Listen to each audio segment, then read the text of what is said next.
Hello, everyone. Today, we'll journey back in time to the earliest days of Arkansas, a land with a story as enchanting as a fairy tale, yet marked by resilience and turbulence. Why am I telling you about this place? Because Arkansas is not just a quiet southern U.S. state. It is a historical witness, where indigenous tribes first thrived, where European explorers ventured, and where the sweeping tides of American history converged. But before we dive deeper, let me ask, have you ever wondered whose footsteps once walked the trails you tread today, or whose lives unfolded in the peaceful towns you visit? Imagine, over 10,000 years ago, when the first inhabitants of Arkansas roamed this land. What did they see? They breathed the crisp air of primeval forests, listened to the mighty Mississippi River's waves, and carved out a life in harmony with nature. Prehistoric Arkansas was home to resilient native tribes. They left behind no grand castles or stone carvings, but their legacy lives on in ancient mounds, monumental structures built thousands of years ago. Did you know? The Toltec Mounds near present-day Little Rock are an open-air museum where archaeologists uncovered artifacts proving the brilliance of the Mississippian culture. They cultivated corn, crafted tools, and built complex communities, all before Europe even knew of the New World. In the 16th century, European ships first appeared off America's coasts. Spanish explorer Hernando de Soto led an expedition through Arkansas in 1541. He found no gold or treasure but unknowingly brought devastating gifts: smallpox and firearms. De Soto's death on the Mississippi's banks in 1542 marked the beginning of a dark era for native peoples. Arkansas remained a rough gem. It wasn't until 1673 that French explorers Louis Joliet and Jacques Marquette opened a new chapter. Sailing the Mississippi, they met the Quapaw tribe, the people of the downstream. The Quapaw lived in harmony with nature, and the name Arkansas derives from their word Acancia, meaning land of the downstream people. In 1682, Robert La Salle claimed the entire Mississippi basin for France, dubbing it Louisiana. The French established Arkansas Post in 1686, the first European settlement in the lower Mississippi. It became a fur trading hub, but life was harsh. Disease, conflicts with the Chickasaw tribe, and isolation forced the post to relocate repeatedly. The 18th century brought fierce power struggles. France ceded Louisiana to Spain in 1763, only for Napoleon to reclaim it in 1800. Everything changed in 1803 when President Jefferson secured the Louisiana Purchase, acquiring vast lands, including Arkansas, for $15 million, a steal for 828,000 square miles. Arkansas officially became U.S. territory. Pioneers from Kentucky and Tennessee poured in, many traveling the Trail of Tears, the tragic forced removal of the Cherokee and Choctaw. Arkansas was then a wild frontier. Black bears and cougars lurked, yet it promised opportunity for the daring. But Arkansas couldn't remain a frontier forever. In 1819, it became the Arkansas Territory, and on June 15, 1836, the 25th U.S. state. Why did it take 17 years to achieve statehood? The slavery debate. Arkansas balanced pro- and anti-slavery factions, finally joining the Union as a slave state, a decision that would haunt it during the Civil War. Arkansas was now a state, but its journey had just begun. Endless cotton fields, the roar of steam-powered sawmills, and the shadow of Civil War loomed. Join us in Part 2, Storm and Strife, Arkansas in the Civil War and Reconstruction, where we'll witness the state's turbulent coming of age. Part 2, Storm and Strife, Arkansas in the Civil War and Reconstruction. Welcome back. If Part 1 showed Arkansas taking its first steps, today we'll traverse its most tumultuous years. How did this young state become a focal point of America's bloodiest divide? Picture 1861 as the Civil War's first shots rang out. Arkansas faced a life-or-death choice: remain in the Union or join the Confederacy. Unlike many southern states, Arkansas hesitated. Leaders like Governor Henry Rector pushed for secession, but the people were divided.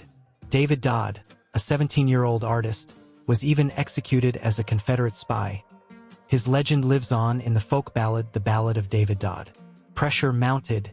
By May 1861, Arkansas seceded, though thousands secretly supported President Lincoln. War wasn't just on battlefields. Listen to Arkansas soldier James M. Williams' 1862 letter to his wife. "My dear, we fight for honor, but every morning I wake up, I feel torn apart." Arkansas became a land of paradox. Brothers clashed, poor farmers sent sons to war while plantation owners stayed home. Then, tragedy struck. In March 1862, the Battle of Pea Ridge erupted, the largest clash west of the Mississippi. 26,000 Union and Confederate troops collided in fog-draped hills. Union General Samuel Curtis drove back the Confederates, paving the way to capture Little Rock in 1863. But victory came at a cost. Over 3,000 dead, hundreds succumbing to exhaustion and cold. Pea Ridge left an unhealed scar. For civilians, guerrilla warfare was worse. Raiders like William Quantrill pillaged villages, burning homes and killing indiscriminately. Mary Elder, an Arkansas farmer, wrote, "We buried wheat under pig pens, dug hideouts in backyards. Every hoofbeat made our hearts freeze. Arkansas became lawless, its people engulfed in fear. But after the storm comes calm." In 1865, the Civil War ended, and Arkansas entered Reconstruction. Governor Isaac Murphy, the sole dissenter in the Secession Convention, became a symbol of reconciliation.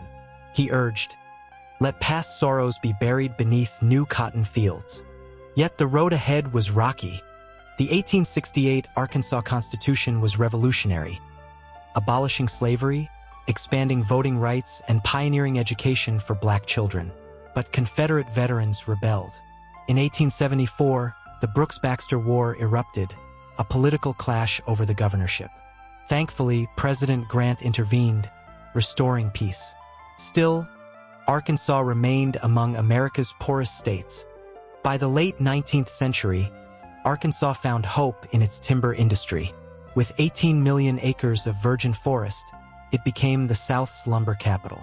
Towns like Pine Bluff boomed, logging trains rumbling nightly. Mining followed, coal in western Arkansas, bauxite for aluminum in Saline County. Did you know? By 1900, Arkansas supplied 90% of U.S. bauxite. But it wasn't easy. Pioneers like mining engineer Josiah H. Shin sweat blood to turn wilderness into industry. They battled floods, disease, and racism. Yet their grit wrote Arkansas's next chapter. Arkansas survived the storm, but its journey continued. As the 20th century dawned, new challenges awaited. The Great Depression, civil rights, and technological revolutions. Stay tuned for Part 3, Modern Horizons. Arkansas from the 20th century to new stars. Part 3, Modern Horizons, Arkansas from the 20th century to new stars. Hello again. If earlier parts were about survival and grit, today we'll see Arkansas soar. From a poor agricultural state, it transformed into an economic beacon, where bold ideas changed the world. But the path wasn't smooth. Rewind to the 1920s. While America partied in the Jazz Age, Arkansas struggled with parched fields. The 1930s brought the Great Depression, displacing thousands. Farmer Eli Thompson wrote, "Dust clouds choked the sky, crops died. We ate weeds and dreamed of a full meal."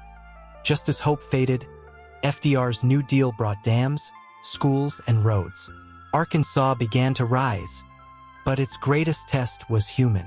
On September 4th, 1957, 9 black students, the Little Rock Nine, approached Central High School amid screams and threats.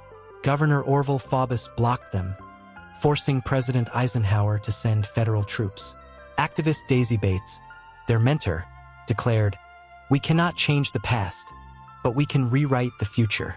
One of the 9, Elizabeth Eckford, recalled, "I just wanted to learn. Why did they hate me so?" Their courage ignited the civil rights movement across the South. Arkansas wasn't perfect, but it faced its demons.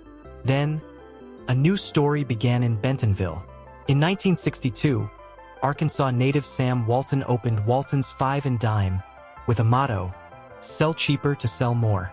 That humble store became Walmart, now the world's largest retailer. By 2023, Walmart has 10, 500-plus global stores. yet its heart remains in Arkansas. As Sam said, we never forget our roots. But Arkansas isn't just Walmart. Visit Dumas, America's rice capital, or Hot Springs, a healing oasis. Savor cornbread dipped in molasses, a flavor that stirs homesick hearts. 21st century Arkansas is a mosaic. From Fayetteville's Tech Valley to Alta's sprawling vineyards, where Arkansas wines dazzle the world. Millions visit yearly to see Ozark autumns or float the pristine Buffalo River. Arkansas teaches us, history isn't a burden but a launch pad. Challenges remain, but with pioneer spirit and compassion, Arkansas will keep writing new chapters. Have you been to Arkansas? Share your stories below. Don't forget to subscribe and hit the bell for more inspiring journeys. Every land has a tale. See you next time.